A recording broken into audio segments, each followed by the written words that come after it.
quem não me conhece, meu nome é Rafaela Fávero. Eu participei da premiação Janelas dos Saberes Lei Aldir Blanc de 2020. Na Janela dos Saberes eu trouxe uma receita muito importante para o nosso estado, que utilizamos o piqui do cerrado. Para quem não conhece, o piqui ele é um fruto aqui do nosso cerrado, sul-mato-grossense, e é muito importante para a nossa cultura. Na receita eu também utilizei o frango caipira, que também é muito comum aqui no nosso prato sul-mato-grossense. Utilizando ele eu fiz uma galinhada com arroz, o frango caipira e o piqui do cerrado. Para a oficina de hoje eu trouxe 3 pratos muito importantes aqui para o nosso mato-grossense. Esses pratos evidenciam o efeito da colonização para a nossa cultura. Os pratos que vieram tanto dos nossos vizinhos quanto de fora. E os pratos que eu trouxe hoje foi a sopa paraguaia, o arroz boliviano e o sobá.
Nós estamos aqui no Parque Laucídio Coelho, que é o parque de exposição mais comum aqui para nós da capital de Campo Grande, do Mato Grosso do Sul.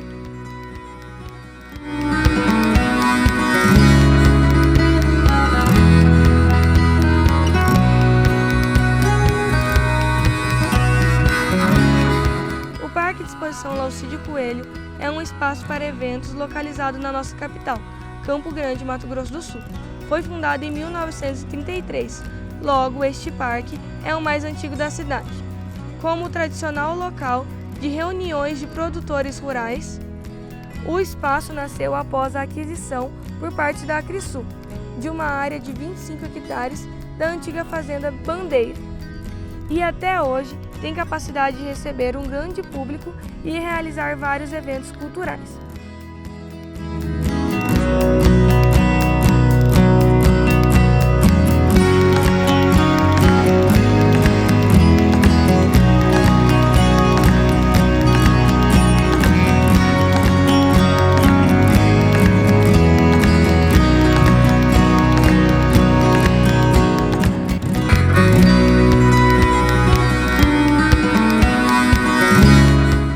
O espaço possui bancos, escritórios de associações, 50 mil metros quadrados de área de exposições, salão de festas, anfiteatros, baias, estandes, arenas e pista de prova.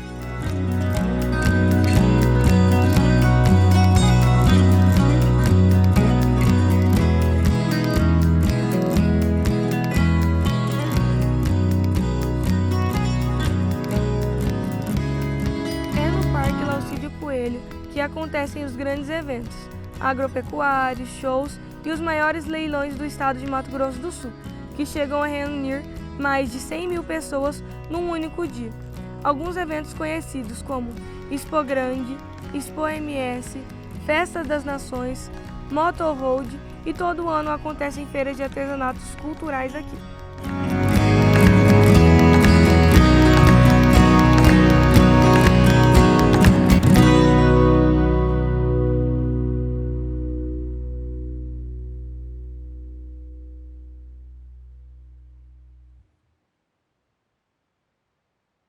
E agora, que apresentei um pouco sobre mim e sobre o espaço, vamos para as receitas.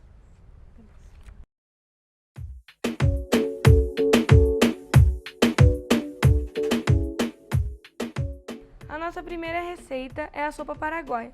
Para quem não conhece, a sopa paraguaia ela é influência do nosso vizinho Paraguai, que faz fronteira aqui com o Mato Grosso do Sul.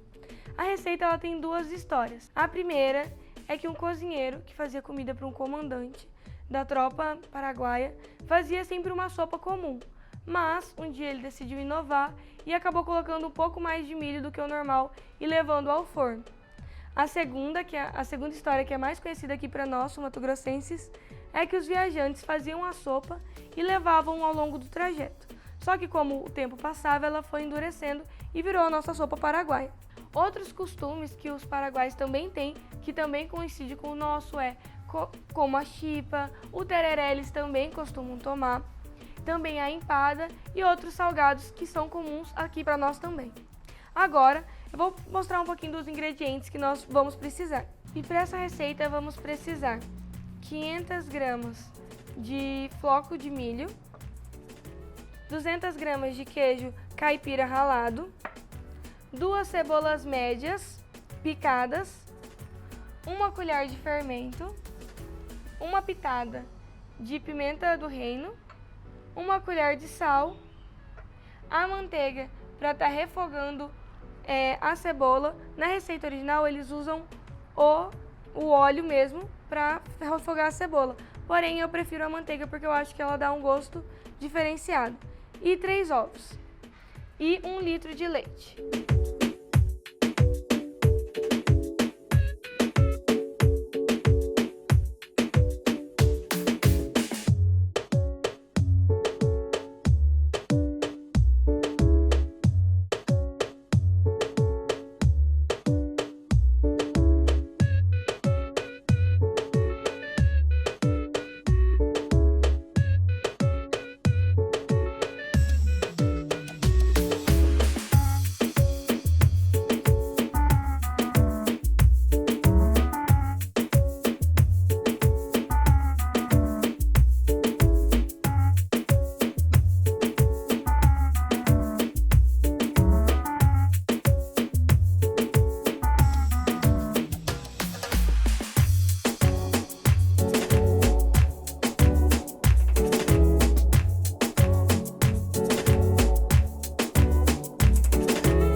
Para a primeira parte da receita, nós vamos refogar a cebola de 3 a 5 minutos sem deixar ela dourar, só para ela ficar mais macia.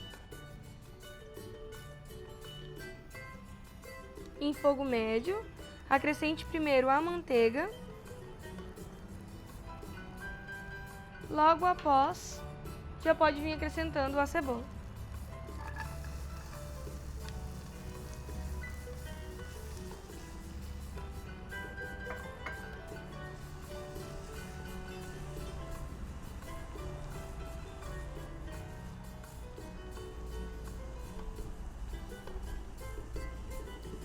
A cebola você pode, depois você misturar bem com a manteiga, dar uma tampada para ela refogar e amolecer mais rápido.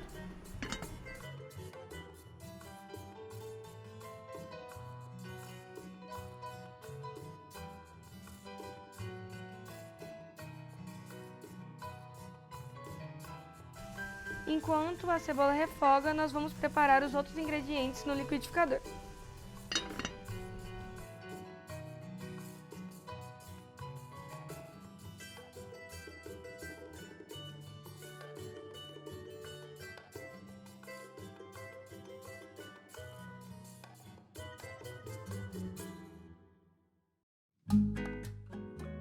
E agora que a cebola ela já está refogada, ela é a primeira a ser acrescentada ao liquidificador. E agora vamos voltar para a bancada para continuarmos a receita. Vamos acrescentar primeiramente a cebola ao copo de liquidificador.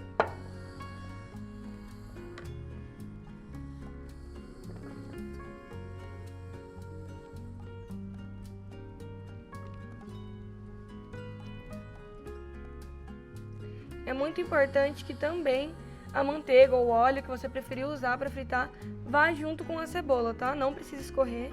É muito importante que ele vá junto porque ele também acrescenta sabor à receita.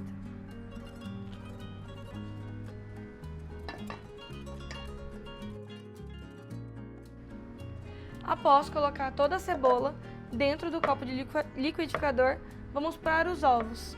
São 3 ovos. Eu vou quebrar ele antes dentro do copo para se cair alguma casca ou se o ovo estiver estragado, eu não perder toda a receita. Primeiro ovo.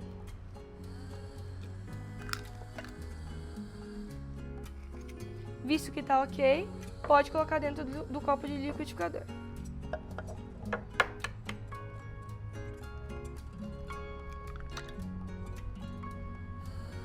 Só cuidar para ver se não caiu nenhuma casca, para não dar nenhuma textura ruim na sua sopa.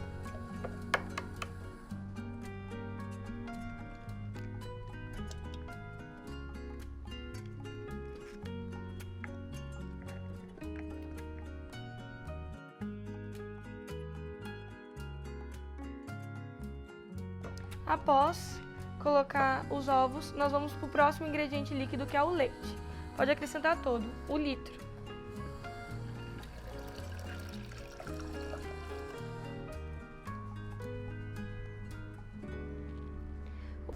Após colocar o leite, nós vamos temperar esses ingredientes líquidos com sal e pimenta do reino.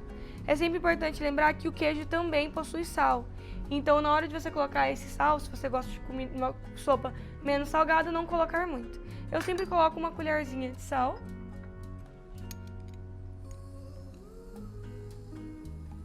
E uma pitada de pimenta do reino.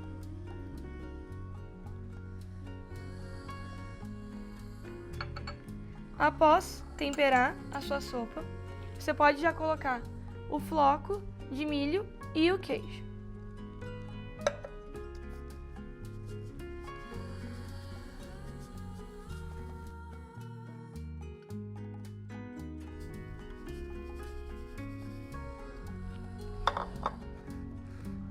Ele demora um pouquinho para descer, aí você já pode acrescentar logo em seguida o queijo.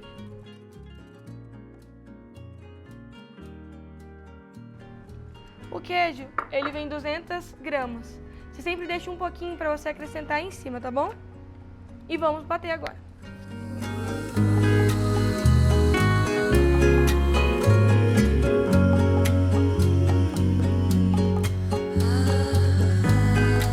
Agora, vamos colocar em velocidade média por 3 minutos para processar todos os ingredientes.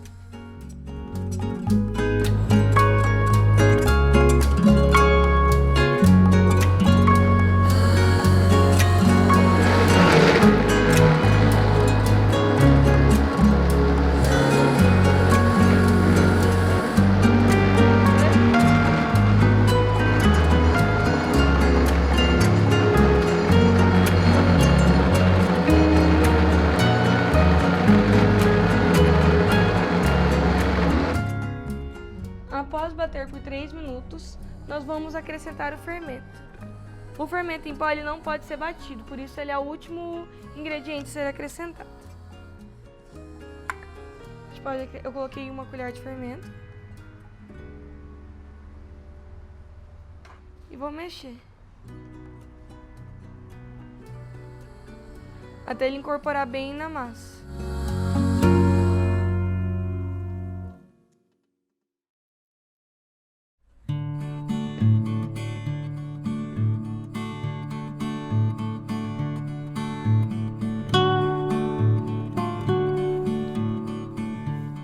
Assim que você for mexendo o fermento, você já vai ver o efeito que ele dá na massa. Então você consegue ver se a massa incorporou bem ele ou se ele está superficialmente.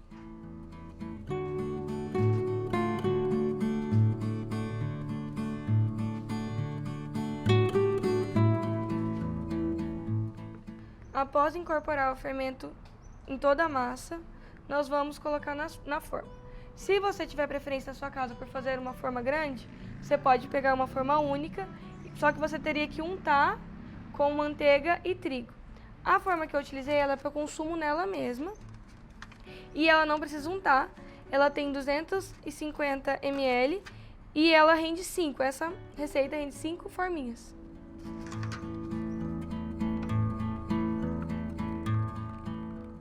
Você pode encher mais ou menos até um dedo da superfície da forma, porque ela não cresce muito.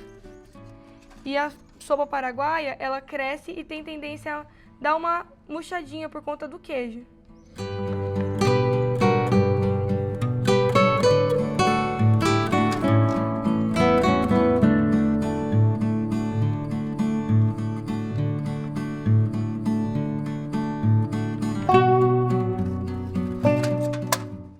Com a ajuda da espátula, você pode retirar o floco que acabou descendo.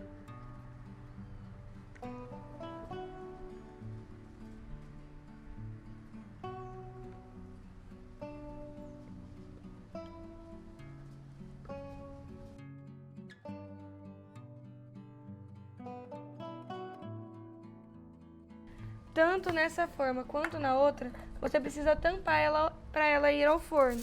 Porque o processo do milho, para ele assar mais rápido, ele precisa que ela seja vedada. Então você vai pegar um papel alumínio. Esse é o comum mesmo, eu já cortei nos pedacinhos.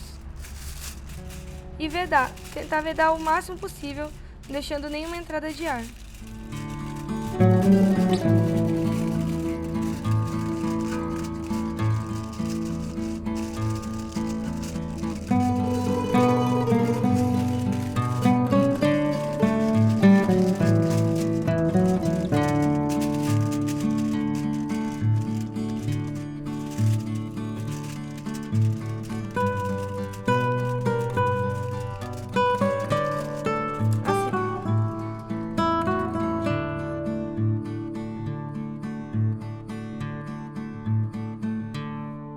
E aí nós repetimos o processo para todas as formas.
Após fecharmos todas as forminhas, nós levamos ao forno pré-aquecido a 180 graus por 10 minutos.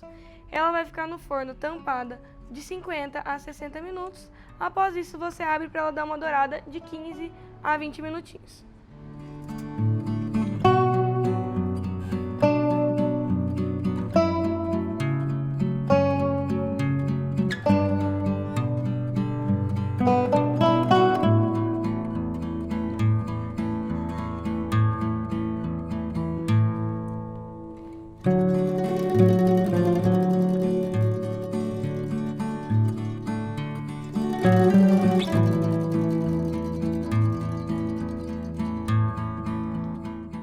Após os 60 minutos, a gente já pode tirar para pôr para dourar. Vocês podem ver que ela já está assada, porém ela ainda está bem branquinha por cima.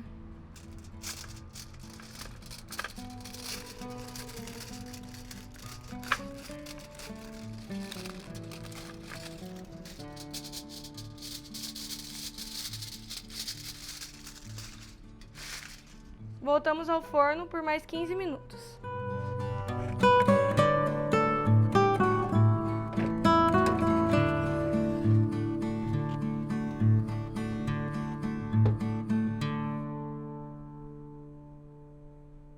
Agora que já passou os 15 minutos de dourar,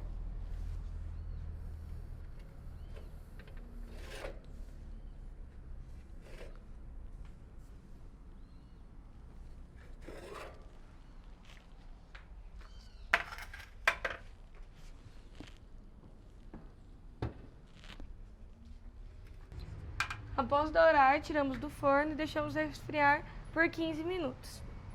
Essa é a receita pronta da sopa paraguaia, que rende 5 forminhas dessa de 250 ml.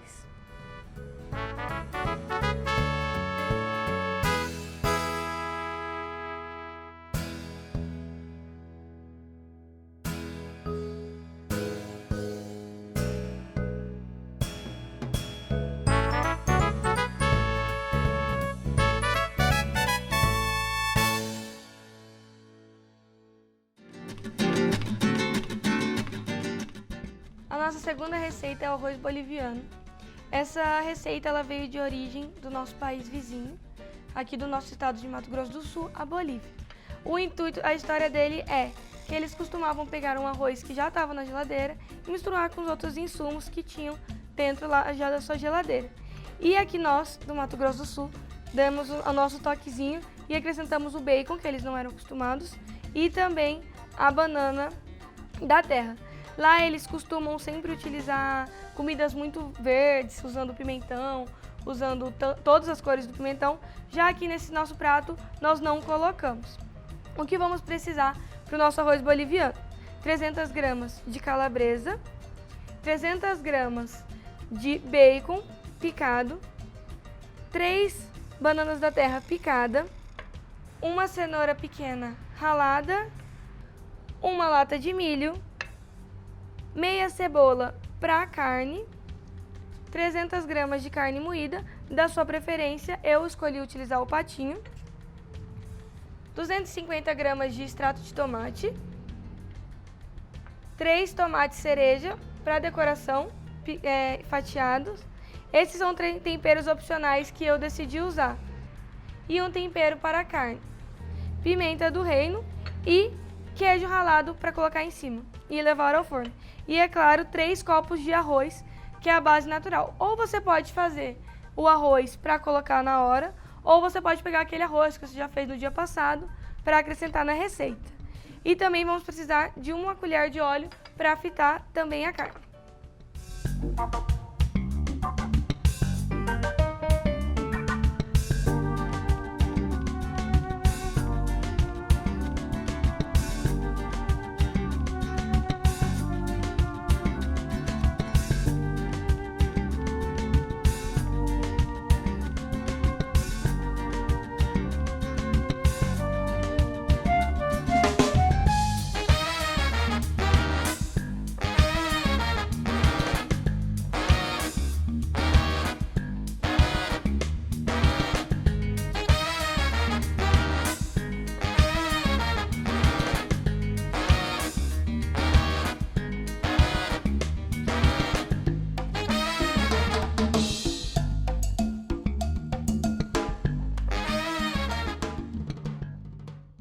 E agora nós vamos com o fogão. Primeiramente nós vamos refogar a calabresa, o bacon, a cenoura e a banana em uma panela. E na outra panela vamos refogar a carne com os temperos e massa de tomate. Para a carne, primeiro eu vou acrescentar o óleo e a cebola.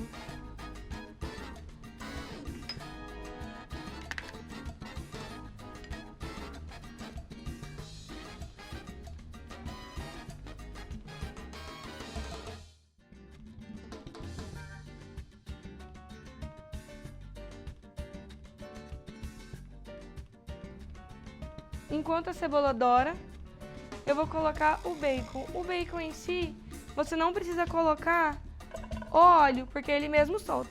Se você preferir, vai da sua preferência. Eu não coloco por ele já soltar. senão a carne fica muito oleosa.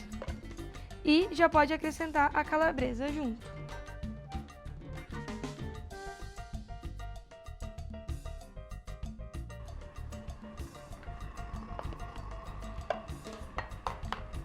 Mexer um pouquinho para o bacon começar a soltar.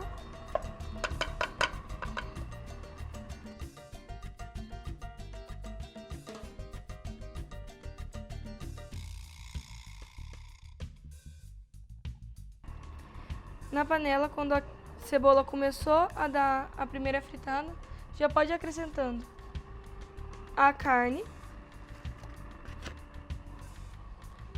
e os temperos.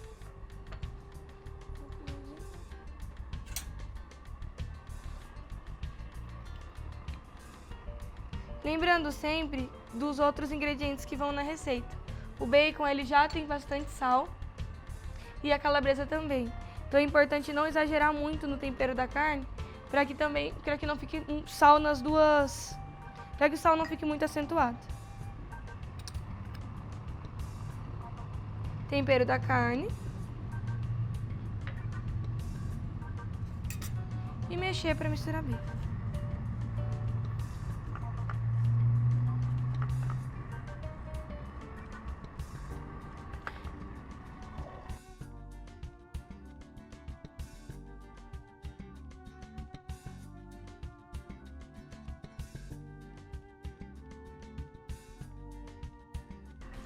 Eu vou pôr um pouquinho de água só. Não.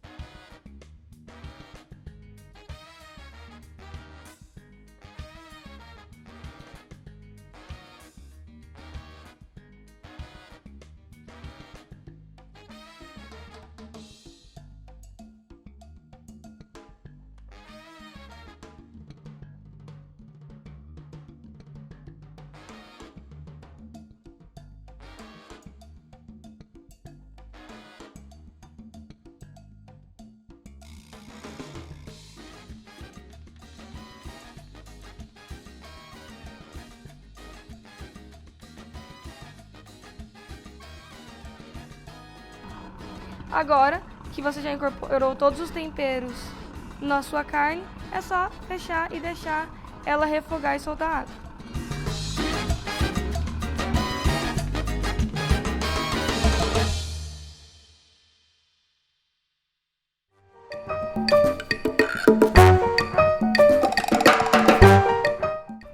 Enquanto sua carne e o seu bacon, sua calabresa já estão no fogo, você já pode começar a fritar sua banana. Acrescentar o óleo na frigideira e já pode colocar toda a banana. Uma espátula para me ajudar a soltar. Lembrando que também é opcional o formato do que você vai cortar a banana. Eu prefiro em cubinhos para ficar igual ao bacon e a calabresa. Também pode deixar refogando e vai virando até ela dourar todos os lados.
Assim que a carne moída soltar a água, você já pode vir acrescentar o extrato de tomate.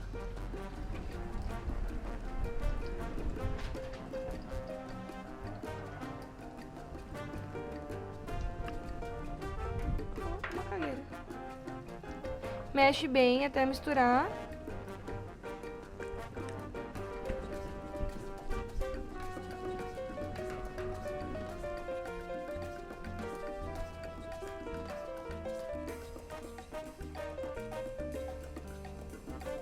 Deixe refogar com o extrato de tomate por mais ou menos 5 minutos. Aí já pode acrescentar o milho e tá pronta a sua carne.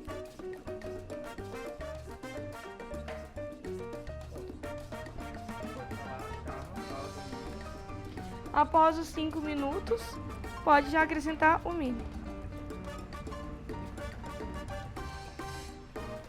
Após colocado o milho colocado, já pode desligar o fogo, tá?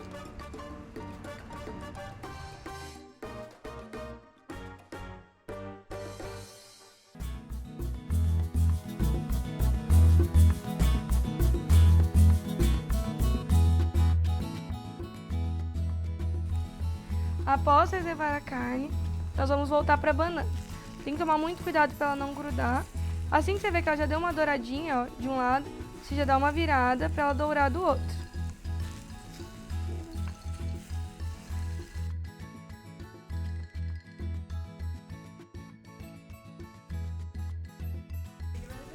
Assim que ela estiver nesse ponto, que está douradinha assim, você já pode desligar e reservar também.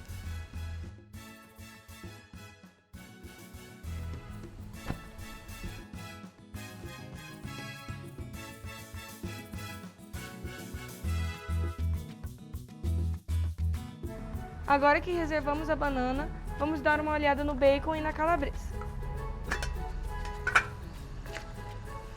Como eu disse, ele já soltou bem a sua gordura.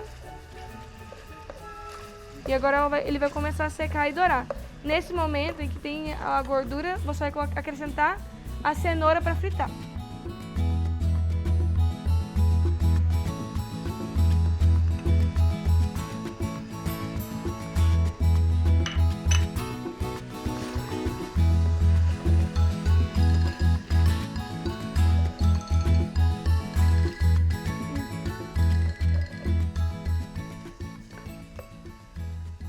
Agora é só deixar aberta para a cenoura dar uma refogada no caldo do bacon e dourar.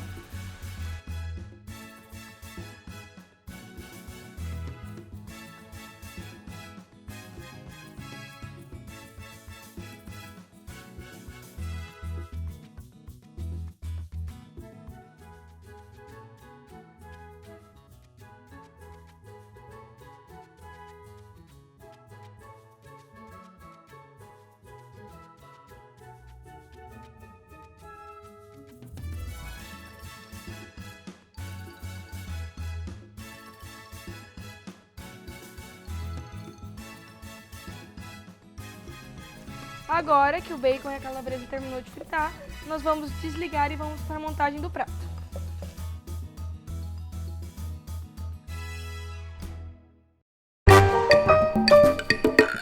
E agora que já temos todos os preparos prontos, vamos para a montagem do prato.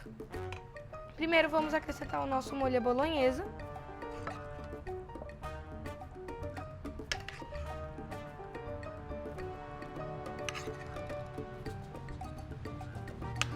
Não acrescenta tudo, vai acrescentando aos poucos e vai misturando.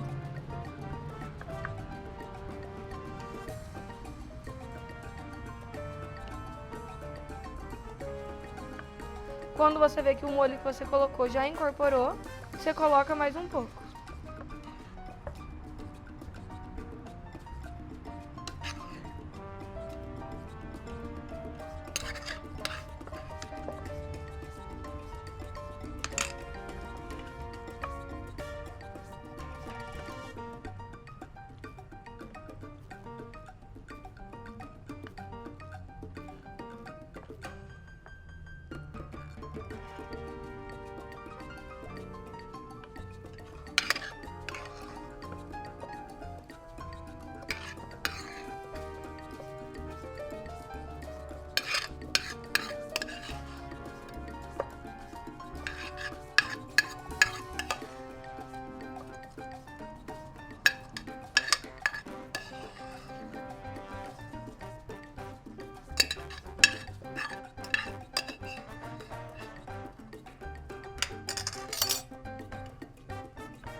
Após você colocar todo o seu molho à bolonhesa, vamos para a parte do bacon.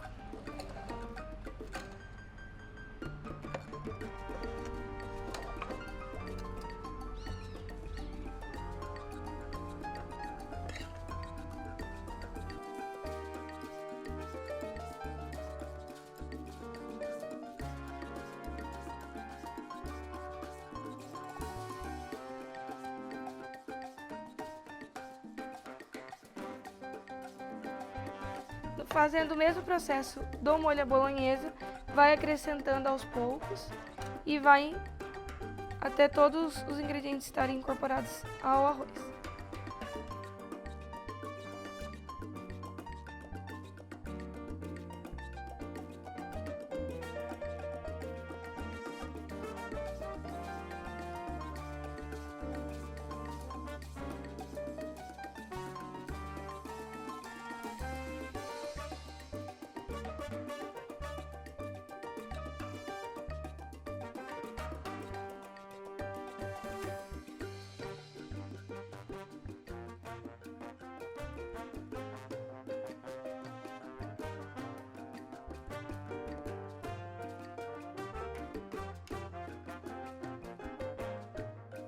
Após você colocar o seu bacon e sua calabresa, você acrescenta a banana. Por que a banana sempre por último? Para ela ser um alimento mais frágil, você mexe com ela com mais calma e sempre deixa ela mais por cima. Porque se você for mexer depois, primeiro, na hora que você for mexer os outros, ela vai acabar amassando e você nem vai sentir ela na sua comida.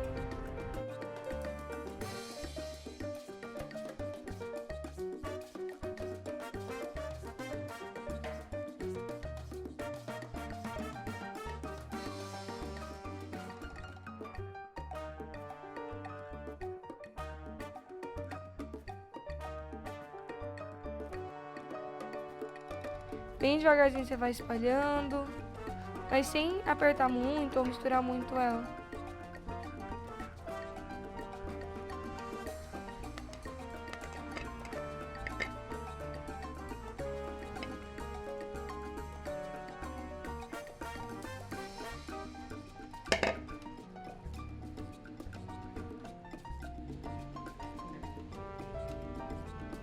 Após colocar a banana, você vai acrescentar o queijo por cima e levar ao forno para o queijo derreter e dourar.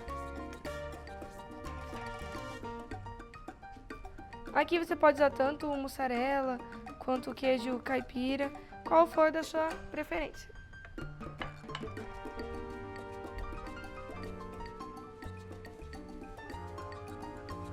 Após você colocar o seu queijo, você vai acrescentar o tomate cereja para decorar por cima.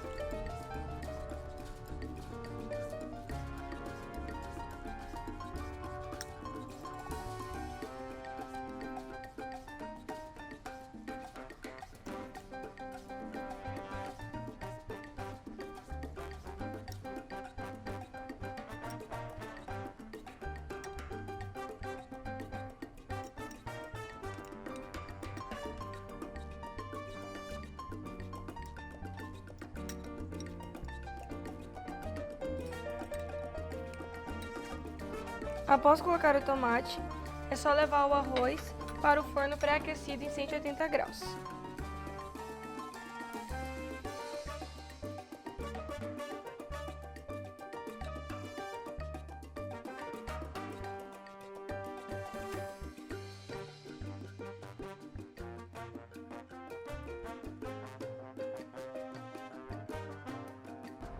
Após 5 minutos já podemos retirar do forno.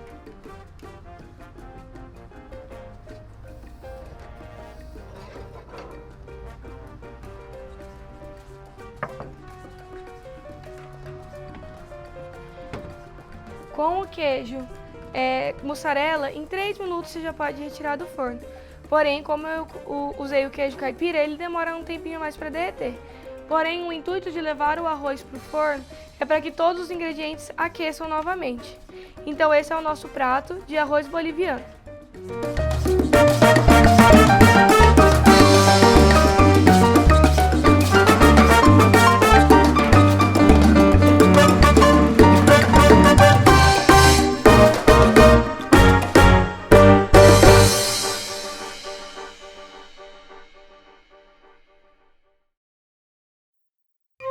E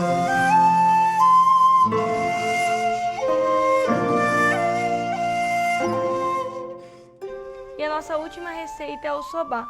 Para quem não conhece, o soba ele é de origem japonesa e é uma variação do ramen. O ramen, uma das diferenças é que o ovo é servido inteiro. Já no nosso soba, nós fazemos o omelete e cortamos em fatia. Também tem outros elementos japoneses que nós não utilizamos. Também utiliza a carne bovina e a carne suína. Para quem não conhece a origem, ele veio da origem japonesa junto com a colonização.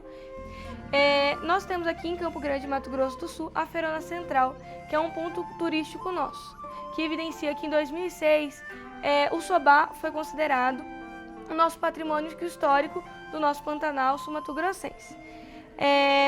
Nós temos até aqui, em Campo Grande, Mato Grosso do Sul, uma colônia de japoneses e evidenciam a importância da colonização deles. Temos outros pratos japoneses também, como sushi, também temos o yakisoba, que também foram trazidos por eles.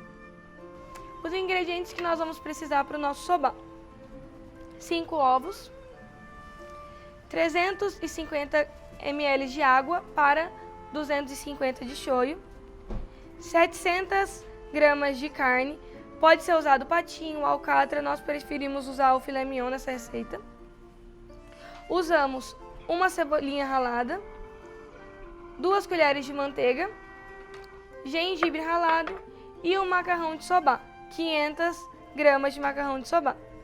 A nossa carne, muita gente pode ter escutado falar que em alguns lugares o soba ele é feito com o osso da carne ou com outros elementos. Nós vamos usar a carne refogada de um dia para o outro com temperos. Nela eu utilizei 1 copo de shoyu, um tempero pronto para carne, alho e sal e pimenta do reino. Eu misturei bem, deixei tampado por um dia.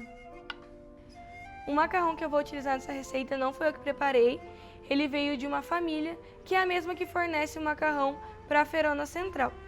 Esse macarrão ele é o mesmo utilizado aqui no Mato Grosso do Sul, ele é muito conhecido, só que ele já vem pré-cozido. Então o que eu vou fazer? Minutos antes do preparo, eu vou dar um choque de água quente nele, que é só para ele reaquecer, porque ele vai na geladeira até chegar na hora do preparo.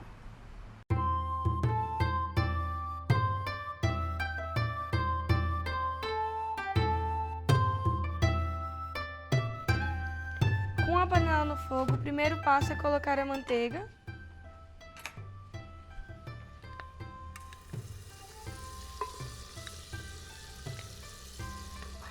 E logo em seguida já acrescentar toda a carne.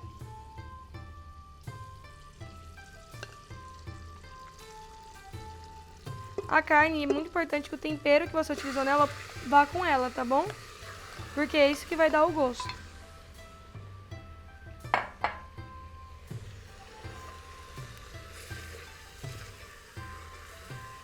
Você apenas vai dar uma selada nela.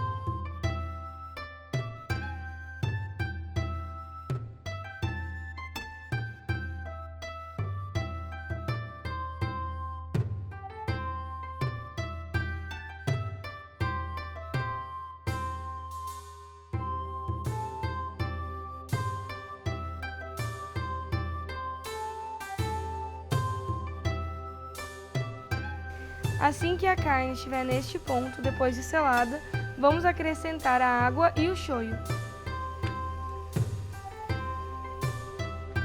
Agora vamos acrescentar 250 ml de shoyu.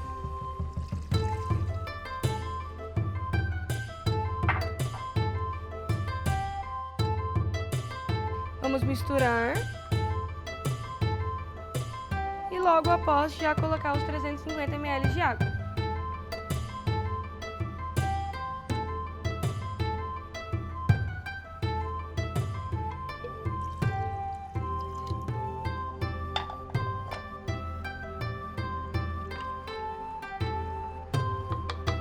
Após isso, vamos tampar e deixar sob pressão durante 15 minutos.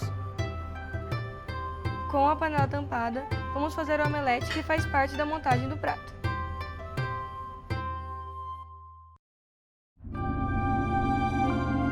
Para a parte do omelete, nós vamos bater os 5 ovos. Eu não coloco sal, porque já tem o sal do shoyu, do tempero. Mas, se na sua preferência for você colocar, fique à vontade, ok? Eu vou quebrar em um recipiente separado, por conta da casca e também para verificar se o ovo está ou não estragado. Quebrar o primeiro.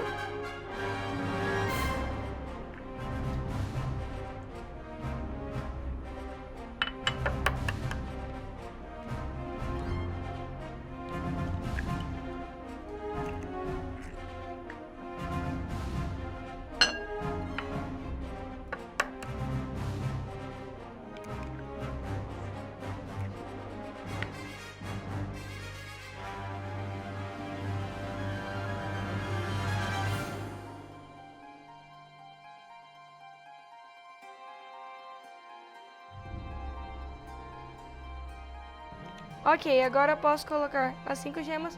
Eu vou bater até virar um omelete. Eu estouro primeiro as gemas, para ficar mais fácil, e venho batendo.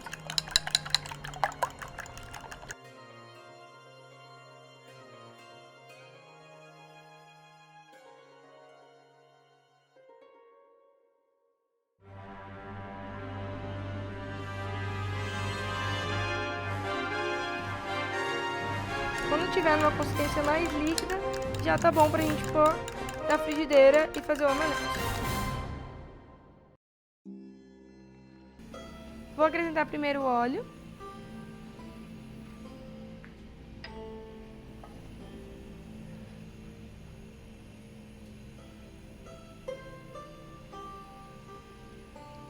Passar por toda a panela, para não ter perigo do omelete colar.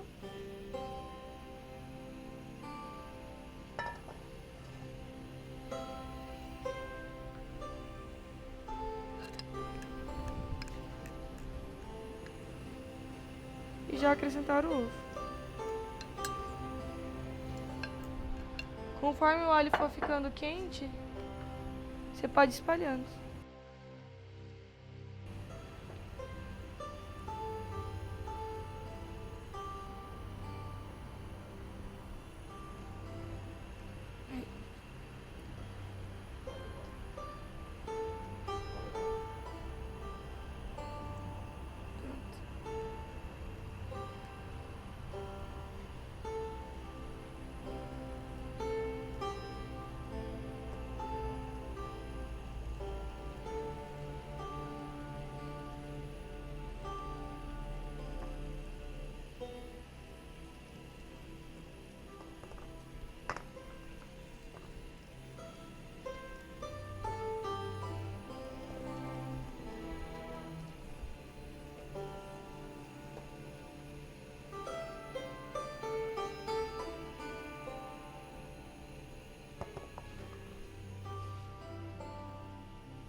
Eu tô espalhando o ovo batido pela panela, fazendo tipo um omelete. Como eu tô usando um fogão industrial num lugar aberto, tá ventando bastante, ele tá demorando um pouquinho mais pra dar o ponto. Mas enquanto o seu ovo não vai dando ponto, você vai desgrudando ele. E aí você vai virar ele assim que ele tiver uniformemente, que você vê que ele não vai quebrar na hora que você for virar. Sim, eu acho que já tá bom. E aí eu viro ele. Vai abrindo ele novamente.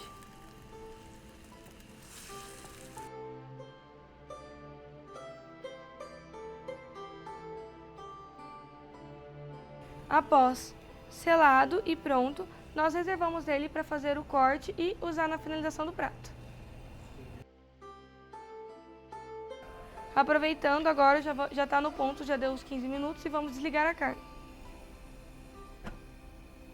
Agora vamos reservar e deixar separado.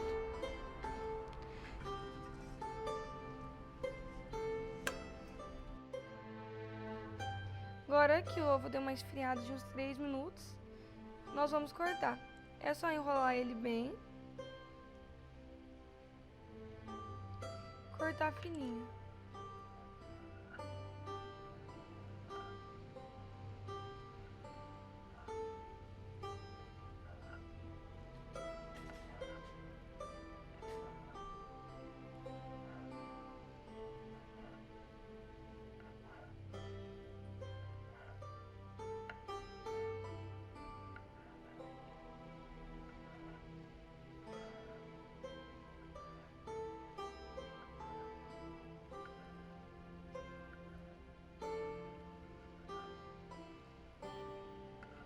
Você vai reservar no prato ao lado.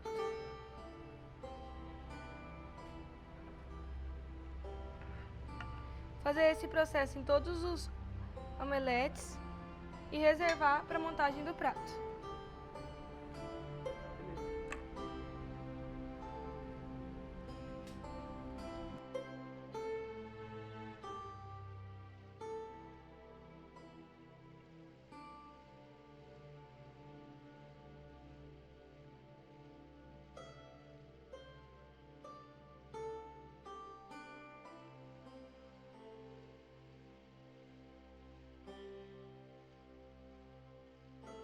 Agora eu vou dar o choque no macarrão em água fervente. Vou colocar todo o macarrão.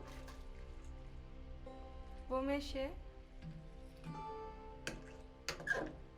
por 5 segundos, por ele estar pré-cozido. Ele não precisa ficar muito. Então mexi. Logo após, já venho escaldando ele.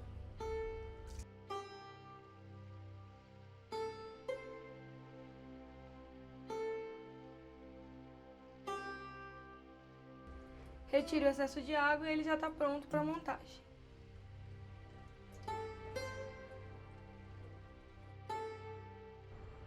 E agora vamos para a parte da montagem. O primeiro passo é colocar o macarrão. Você vai acrescentando a quantidade que você achar necessária para montar o seu prato. Pode colocar com garfo mesmo, com o material da sua preferência. Ele está escorrendo um pouco aqui, mas não tem problema.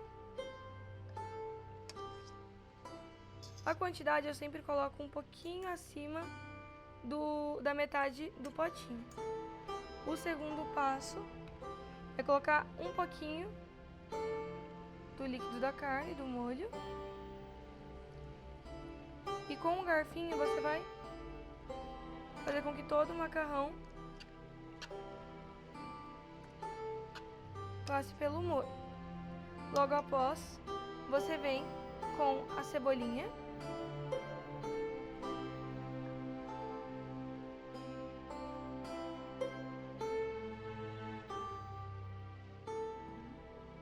Vai colocar no canto a cebolinha.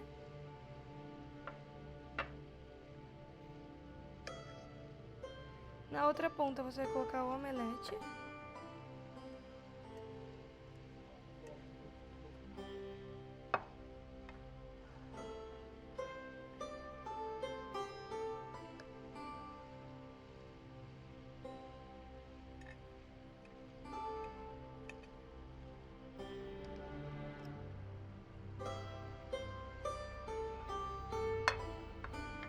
E agora nós vamos acrescentar a carne. Nessa parte você pode colocar só a carne a princípio, escorrer um pouco do molho.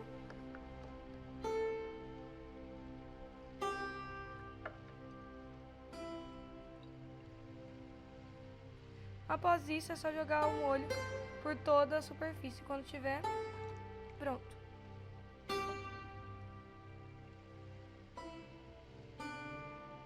O gengibre, ele é opcional, não é todo mundo que coloca, não é todo mundo que gosta.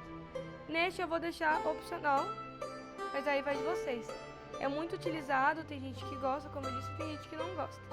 Então, esse é o nosso prato sobá sul-mato-grossense.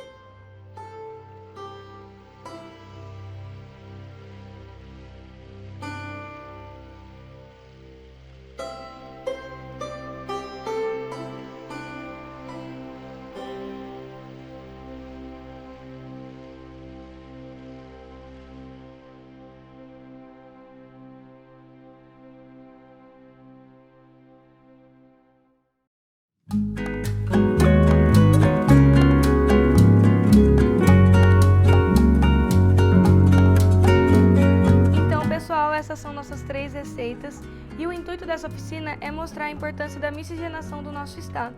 Todas essas receitas elas fazem parte da cultura do nosso estado sul-mato-grossense.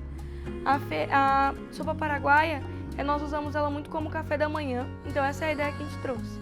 A sopa paraguaia como um café da manhã, o arroz boliviano como um almoço e o sobá como uma ideia de jantar. Gostaria de agradecer primeiramente à Fundação de Cultura, que através da Lei Aldir Blanc disponibilizou a oportunidade de estarmos participando dessa oficina. Gostaria de agradecer também ao diretor da Acrisul, Jonathan Barbosa, e ao Parque Laustídio Coelho por ter disponibilizado esse local para nós podermos fazer. Gostaria de agradecer a você também por estar participando conosco. E esses são os pratos da mesa de um sul-mato-grossense. Obrigada!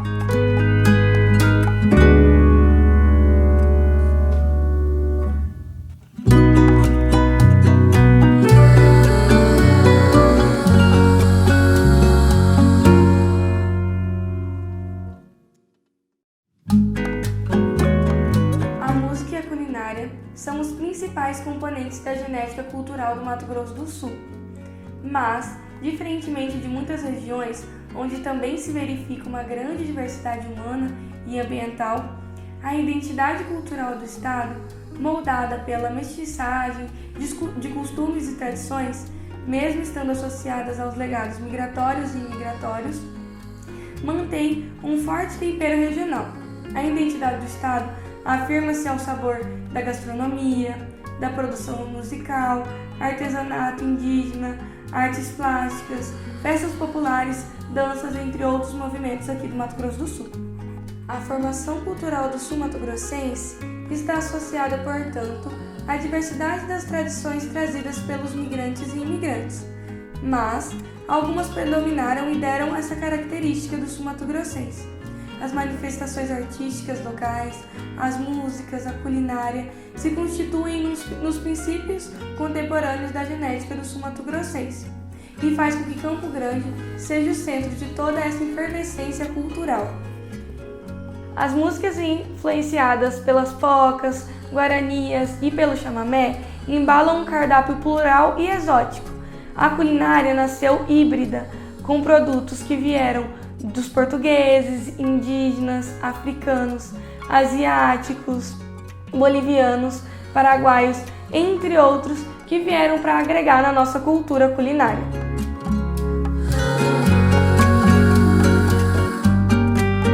Em Mato Grosso do Sul, é possível reunir em uma única mesa o sobá da região central, o porco no rolete, apreciado ao norte, a sopa paraguaia, muito comum aqui no sul, a linguiça típica, que ela é consumida no sudeste, o peixe, a pantaneira, que ele é muito consumido no oeste, o arroz, o frango ao molho de pardo, o peixe, o pintado, que também é consumido aqui no leste do nosso estado.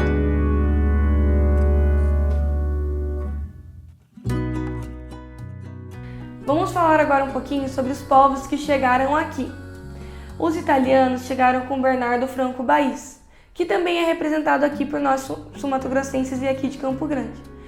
O italiano ele chegou em Campo Grande no início do século para estabelecer, pois na Itália surgiu boatos verdadeiros de que aqui a terra era fértil e que havia procura de mão de obra para a construção da ferrovia. Foi daí que o interesse do italiano de vir para cá aumentou, chegando depois novas caravanas, implementando a cultura italiana no estado, que trouxe a pizza, as massas, muito conhecida. É claro que na Itália é diferenciado aqui do Mato Grosso do Sul e de Campo Grande e de todo o Brasil. A pizza lá costuma não ter borda, a massa é mais fina e o recheio é menor. Aqui em Campo Grande a gente costuma encontrar a borda recheada nas pizzas, um recheio maior, uma pizza também mais grossa, que não é costume deles, mas que eles trouxeram e nós adaptamos para o nosso gosto.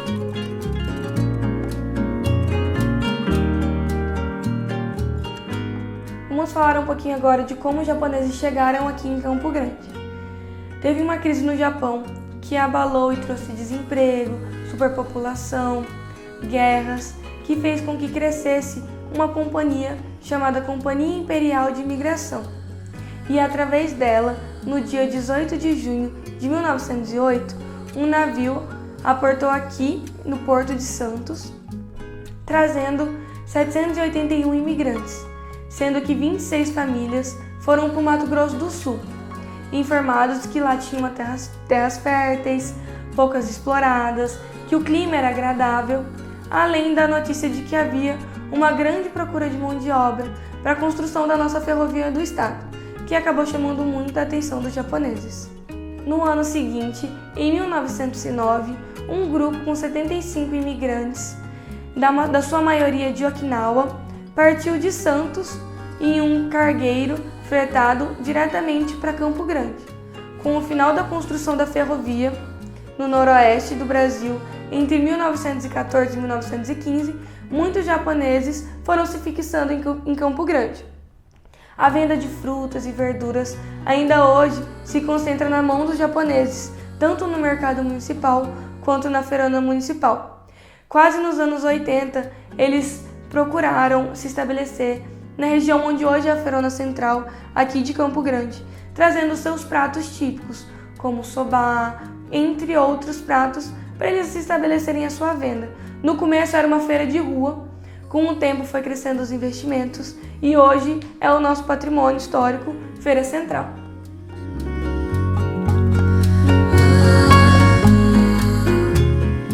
O deslocamento dos paraguaios aqui para Campo Grande foi no início do século passado. Foi motivado por uma busca de emprego, estabilidade econômica, que na época não havia lá no país. Eles fixaram residência aqui na Vila Carvalho, que já foi conhecida há um tempo atrás por Vila do Paraguai. Decidiram, quando chegaram aqui, trabalhar na lavoura, trabalhar com madeira, em serralherias e nas charqueadas, que era o que eles podiam trabalhar no momento.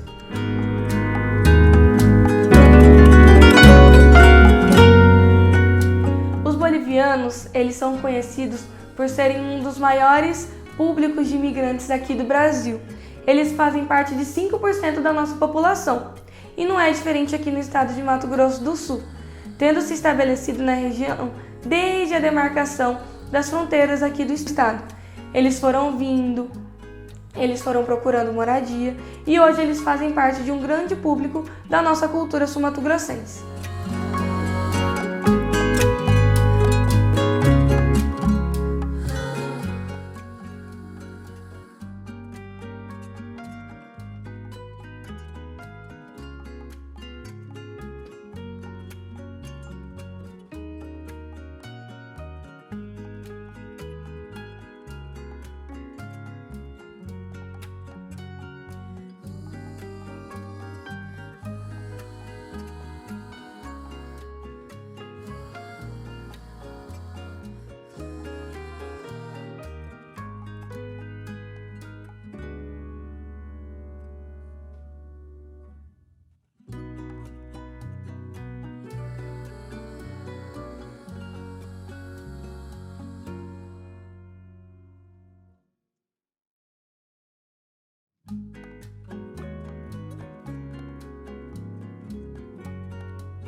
Partindo do princípio das receitas que eu escolhi, eu vou explicar um pouquinho da origem de cada uma, começando primeiramente pela sopa paraguaia seguindo a ordem cronológica das receitas.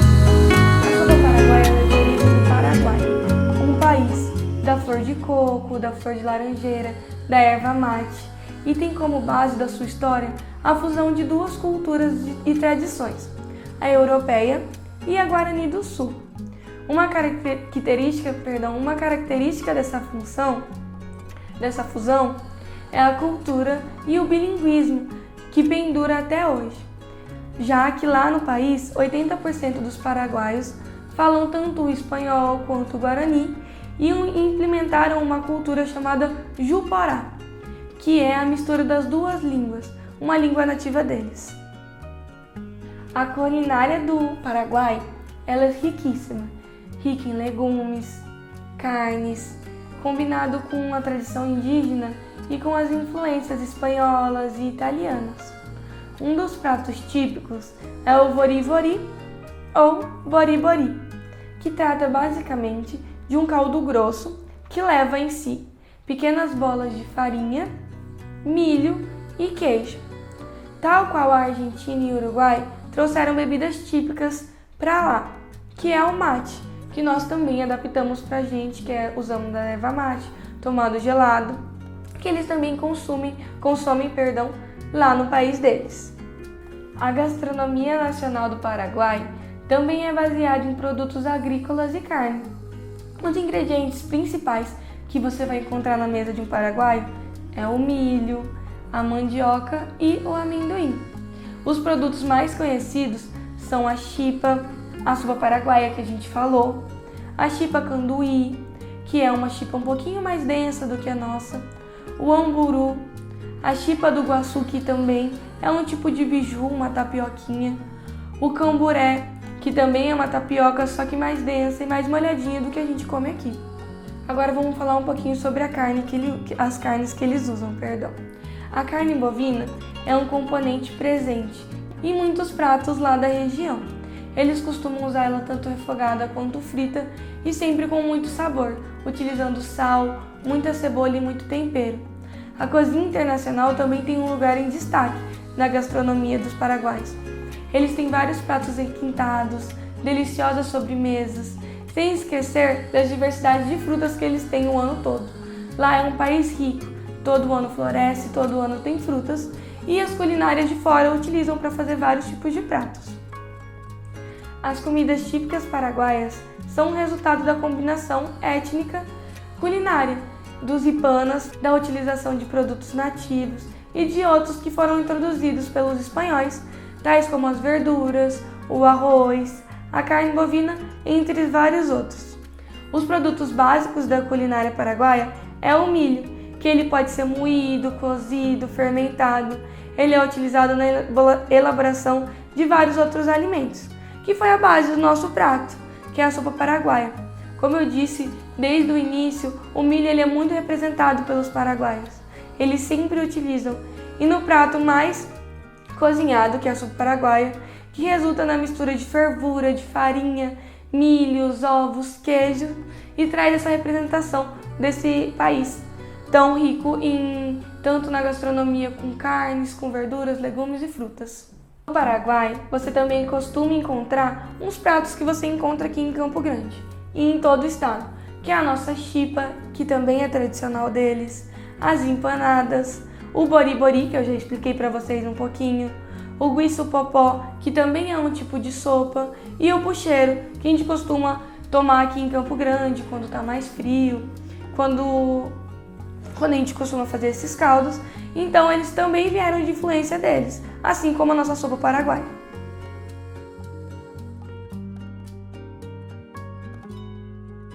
Agora vamos falar um pouquinho sobre o nosso segundo prato, que é o arroz boliviano. O arroz boliviano, como o próprio nome já diz, ele vem da Bolívia. E a Bolívia, dentro do seu próprio país, já tem uma gastronomia que ela é diversificada, em função do lugar onde ela se encontra. Altitude, zonas baixas, tudo isso faz com que influencie, tanto na cultura quanto na culinária. Eles usam hidrato de carbono para pratos nas zonas altas, frutas e verduras na região de concha bomba ou na tijara. E verduras na região, desculpa gente, aqui o nome é um pouquinho difícil de falar, na região de Tijá, a mandioca e as verduras nas zonas mais baixas, assim como igualmente as frutas, entre outros que são ingredientes mais destacados na Bolívia, em função da zona em que se encontra. A cozinha boliviana, ela é representativa dos produtos bolivianos.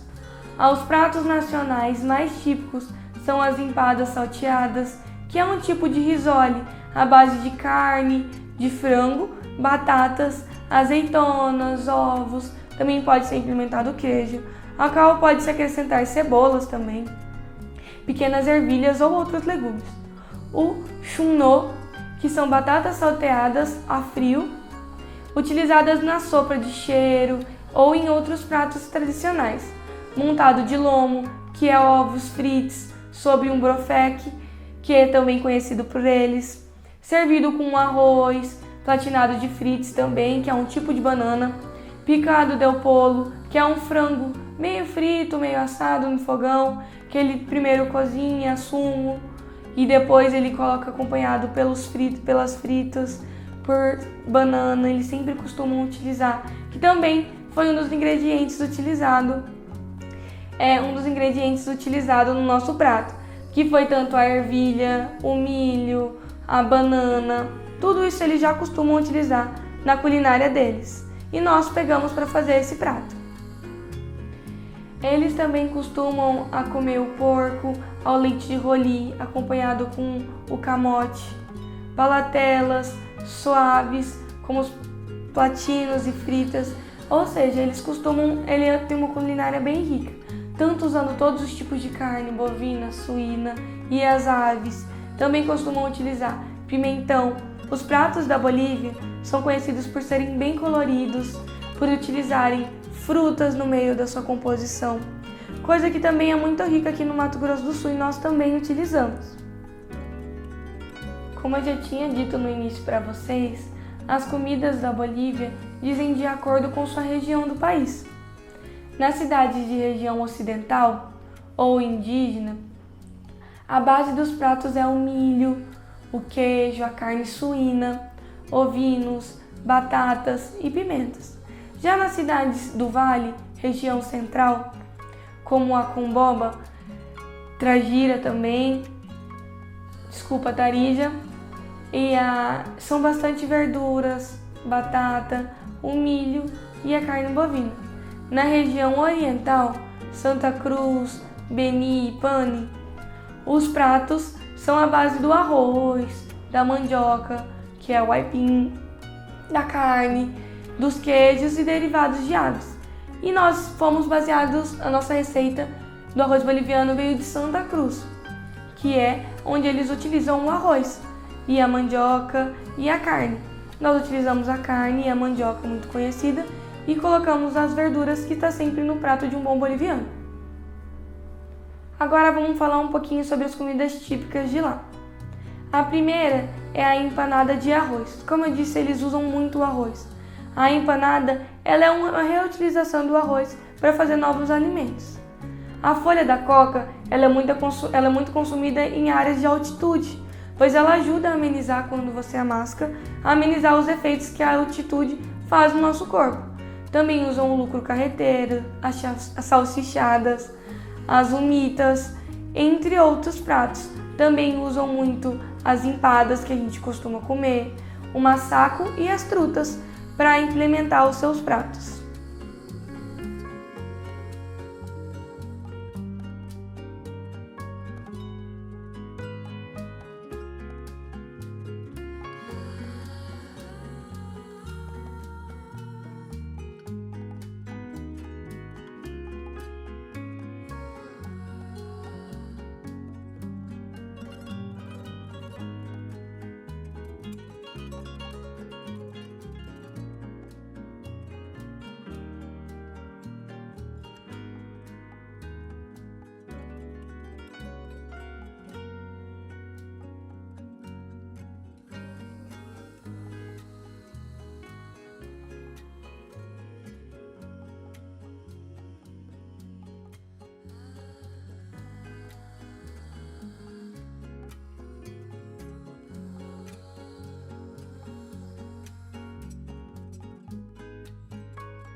Agora vamos falar um pouquinho sobre o Japão, que ele é o responsável pela nossa última receita, que é o soba.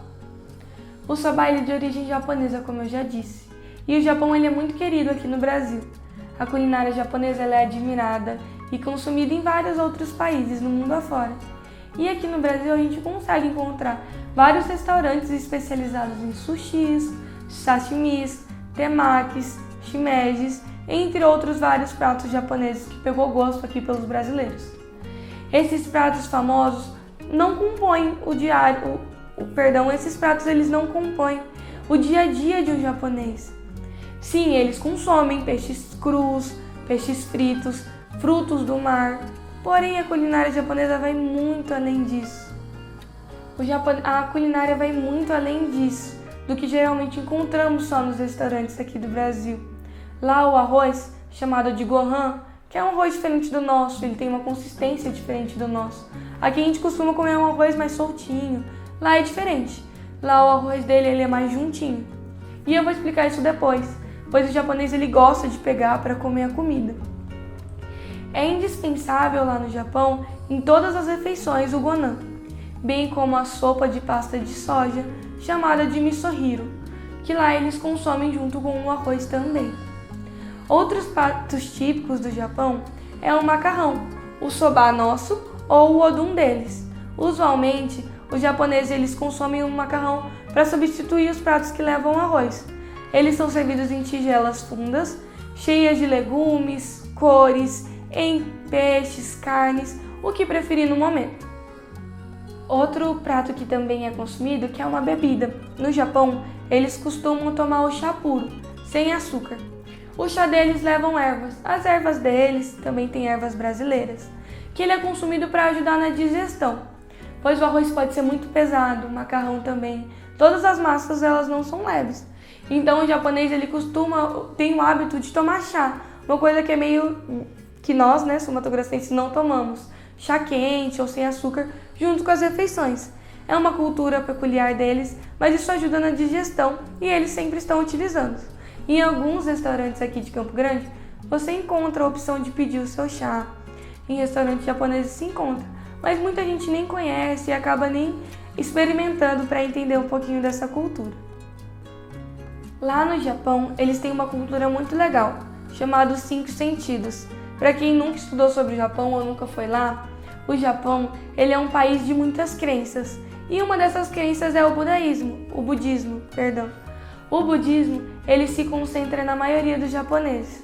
Ele é uma crença onde leva todos os sentidos, onde os japoneses se conectam com o ambiente. E eles utilizam isso na culinária.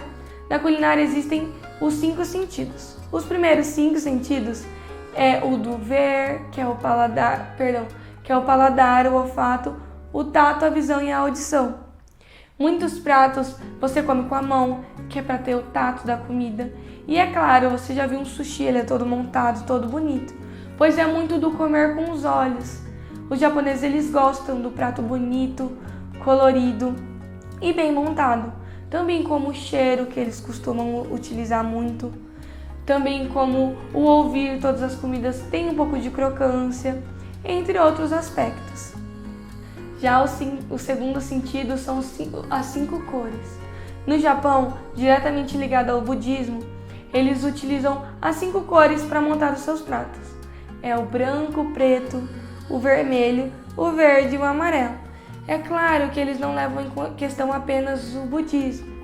Eles utilizam também essas cores, pois para eles, essas cores representam algo nutritivo, algo que faz bem para a saúde. Para os japoneses, eles não sentem que um alimento ele é apenas para alimentar o seu corpo, mas também para alimentar a sua alma. Além das cores, os japoneses eles se preocupam muito com os sabores e também tem os 5 sabores. Os 5 sabores eles tentam implementar em todos os pratos. Eles buscam ter um pouquinho do salgado, azedo e do amargo. Porém, eu disse só 4, né? Além do doce, Eles têm um nome que é só deles, que é o umami. Para eles, o saboroso, o gostoso é um tipo de sabor. Nós aqui conhecemos o salgado, o azedo, o doce, mas para eles o saboroso é um tipo de sabor e eles utilizam isso como método de criação dos seus pratos. O outro sentido é as 5 maneiras. Aqui no Brasil, nós não costumamos comer muita comida crua. Já lá no Japão, eles costumam fazer de todo tipo. Cru, cozido, frito, cozido no vapor, assado e grelhado. Eles buscam experimentar para ter uma variedade, já que seus costumes são antigos, eles sempre buscam estar se inovando, tanto com pratos fritos, crus, mesmo que aqui no começo tenha tido um pouco de desconhecimento, um pouco de indiferença até, né, pelo prato ser cru, nós acabamos se adaptando e muita gente, principalmente o sushi, virou um prato super saboroso e conhecido nas mesas dos brasileiros. As 5 atitudes. Os 5 sentidos entram as 5 atitudes na hora de preparar a comida. Não sei se vocês vão se lembrar, mas na Olimpíadas que teve aqui no Brasil, o Japão ficou muito conhecido por sua disciplina.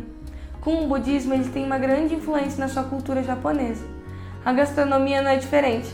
Assim como o Japão ficou conhecido aqui por todos os jogos que eles iam e todos os eventos, eles sempre deixarem limpinhos, eles buscam isso na sua gastronomia. A doutrina deles, budistas, é observada nas receitas, para momentos de satisfação, principalmente na realização do seu prato. É uma forma de agradecer antes de consumir o alimento. É uma forma de agradecer os alimentos, assim, e eles buscam ter 5 atitudes. Refletir sobre o trabalho realizado na comida. Eles buscam fazer da melhor forma e refletir sobre isso. O prato, quando ele é feito da melhor forma, com o maior amor possível. O outro é fazer uma reflexão de quem vai ser o merecedor da refeição. De quem que está do outro lado, que vai consumir. Como vai ver esse prato, se ele vai estar bem montado, seguindo os outros sentidos, tanto da estética quanto do tato, quanto das cores que busca ter no prato. Também toda vez que alguém for cozinhar no Japão, ele tem que ter a mente livre do egoísmo, da ganância, ao saborear uma refeição. Pois isso faz mal na hora de você ingerir uma comida. Não sei se você já ouviu alguém falar para você que na hora de você comer você tem que estar com a cabeça livre para que seu corpo também faça digestão. Eles buscam muito conciliar a alma e o corpo, para que cada alimento também tenha outro sentido, que é fazer com que cada alimento seja um remédio eficaz, tanto para alimentar sua saúde quanto a sua alma. Então eles buscam sempre alimentos que sejam ricos, tanto para o seu corpo, tanto para a sua mente. Aceitar alimentos para que seja possível cumprir a tarefa da iluminação. Eles acreditam muito na iluminação da alma. Então eles acreditam que quando você for comer esse alimento, você tem que aceitar ele primeiro. Ou seja, comer com vontade, o querer comer, não desdenhar, não principalmente ter desperdício de alimentos, porque lá é um país muito populoso. Então todo o alimento ele é bem aceito e eles sempre têm a gratificação de ter um alimento. Porque a gente sabe que não é em toda mesa que possui um alimento e lá eles têm essa gratidão.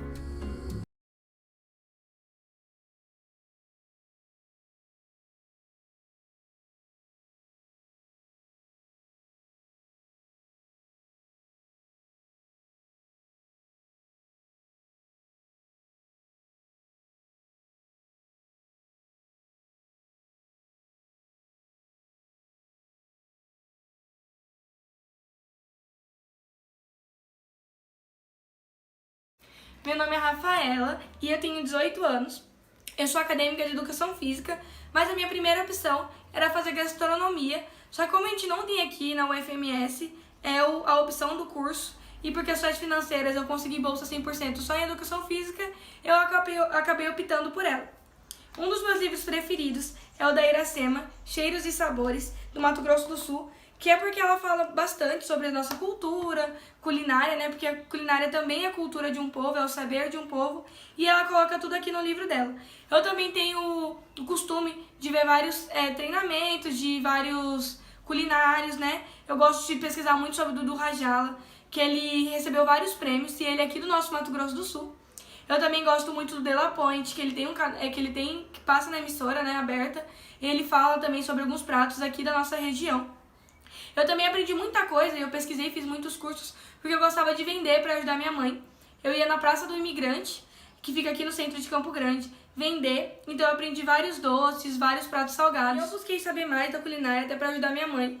que eu vendia na Praça dos Imigrantes, que fica aqui no centro de Campo Grande, uma matula pantaneira, não sei se vocês já ouviram falar, que ele é um docinho, que ele é um salgadinho aqui do Mato Grosso do Sul, que ele é feito com carne seca, requeijão e é natural daqui. E eu vendia também alguns doces como mousses, pastelzinho de leite ninho com Nutella, entre outros pratos que eu levava. E lá é um lugar onde valoriza bastante a cultura, então várias outras pessoas também levam, né, o prato que sabe fazer aqui do Mato Grosso do Sul.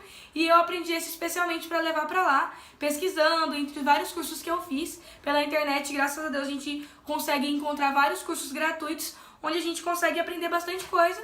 Então, assim como eu sempre busquei, eu encontrei esse prato, ele é super saboroso.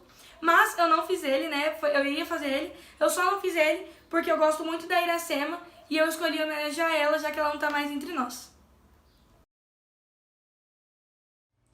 Oi, meu nome é Rafaela e na receita de hoje eu vou fazer um arroz com frango e piqui, inspirado na receita da Iracema Sampaio, que ela escreveu no livro Cheiros e Sabores do Mato Grosso do Sul. Foi uma pesquisa que ela fez. A Iracema Sampaio, para quem não conhece, né? Ela é uma das inspiradoras da culinária aqui do Mato Grosso do Sul. Ela já não está mais entre nós e é por isso que eu escolhi esse prato, para eu estar homenageando ela. E no prato de hoje, né, eu vou usar um fruto aqui do Mato Grosso do Sul, que você encontra muito no nosso mercadão municipal, que é um fruto chamado piqui. Ele é um fruto do cerrado, muito encontrado. E eu escolhi esse fruto, né, que para quem não sabe, a culinária, ela também faz parte do nosso patrimônio cultural. Dentro dela, ela carrega o saber de um povo. E é por isso que eu escolhi o piqui. Aqui eu já separei todos os insumos que eu vou precisar para a gente fazer nossa receita. Nele eu vou usar um frango inteiro cortado, o nosso piqui, que a gente encontra no mercadão. Eles cortam na hora, super fresquinho.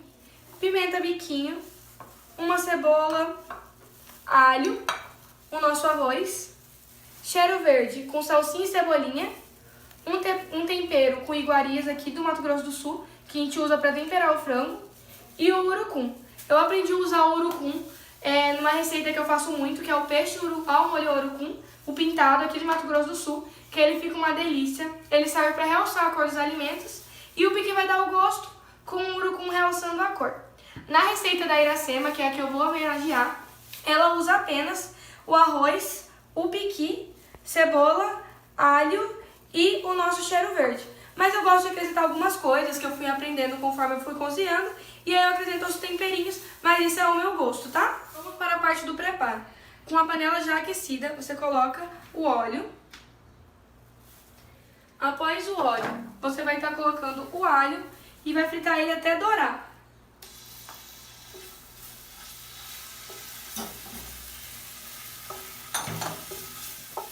Após você colocar o alho, logo em seguida você já pode acrescentar a cebola.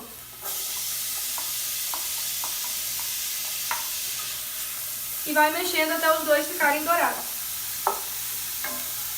Enquanto meu alho e minha cebola estão dourando, eu gosto de fazer meu frango em uma panela separada. Eu uso uma panela de ferro, porque ela dá um gosto diferenciado na comida. Então você vai acrescentar o seu frango, tá? A panela já está aquecida e o óleo também. Você acrescenta todo o seu frango. E eu vou colocar uma colherzinha de sal. Eu gosto sempre de dosar, né, a quantidade que vai de sal. A gente sabe que usar muito também não faz muito bem para a saúde. E aí você mexe. Depois que o meu óleo dourou e o frango ele já soltou toda a água que ele tinha que soltar, eu vou acrescentar ele na panela junto com o alho. Agora eu vou acrescentar uma pitada de urucum para ele realçar a cor do nosso frango.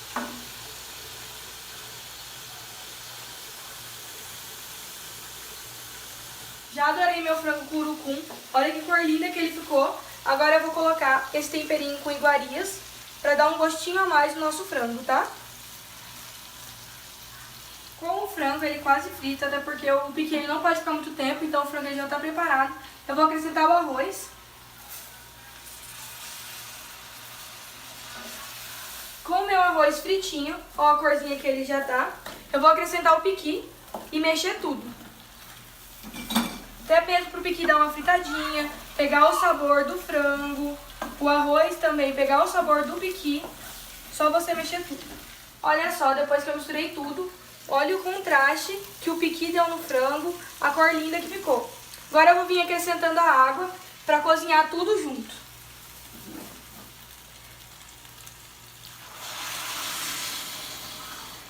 Eu sempre gosto de experimentar na hora que eu tô fazendo. Porque pra ver se tá bom de sal, porque esse é o momento que a gente quer de acrescentar. Se tiver faltando, se tiver um pouco salgado, eu sempre acrescento um pouquinho de água pra ficar no ponto. Agora eu vou acrescentar por último o nosso cheiro verde, que é o conjunto de salsinha e cebolinha. Pode colocar tudo e mexer também. Mexe com calma. Agora que tá tudo pronto, eu só vou tampar e deixar cozinhar o nosso arroz, o nosso piqui e o nosso frango junto. O cheiro tá maravilhoso do nosso piqui. Depois que a água secou, ó, que lindo que ficou, um prato colorido. Depois que secou, ele já tá pronto. Agora é só colocar no prato e servir. Esse é o meu prato pronto do nosso piqui do Cerrado.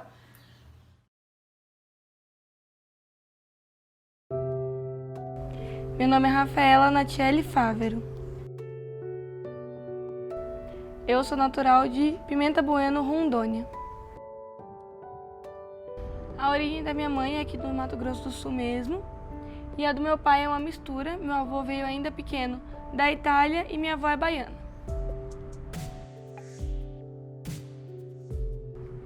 Eu vim de Rondônia para cá com 6 anos de idade. Cresci aqui. Minha mãe sempre cozinhou pratos diferentes desde que eu sou pequena, sempre usou vários tipos de tempero e eu fiquei olhando e gostava de montar meus próprios pratos e com o tempo fui pesquisando um pouco para aprender um pouco melhor e me interessando mais.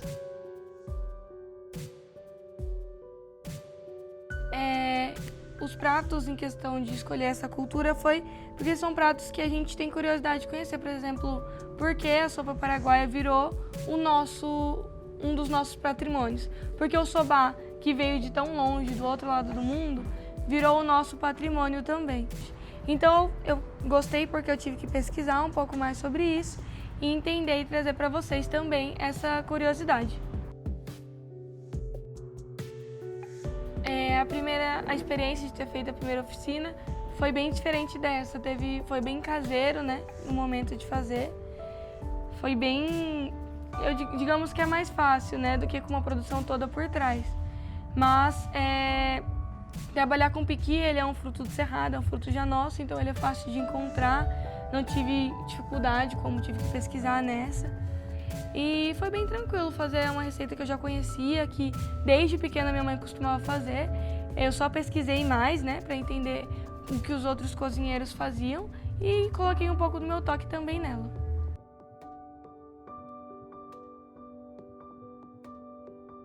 Qual a importância dessas receitas para a criação da nossa cultura? É que toda cultura é feita de migalhinhas, cada um deixa um pouco e no final vira uma receita, como se fosse vários ingredientes. E o pouco que eles trouxeram pra gente tornou algo muito importante. Por exemplo, hoje em dia, pessoas que vêm de fora querem conhecer o que é o sobá sul-mato-grossense, por que tem uma estrutura, uma estátua de um sobá, por exemplo, na frente de um patrimônio histórico nosso, ou por que nós consumimos tantas culturas de fora. Então, eu achei importante trazer, porque era uma curiosidade nossa. Nossa, como que algo de tão longe virou algo nosso? Então, é algo que eles trouxeram de pouquinho em pouquinho e que nós pegamos para nós e colocamos o nosso ponto, o nosso jeito, o nosso chão, né? Que digamos, os nossos ingredientes e virou algo nosso também.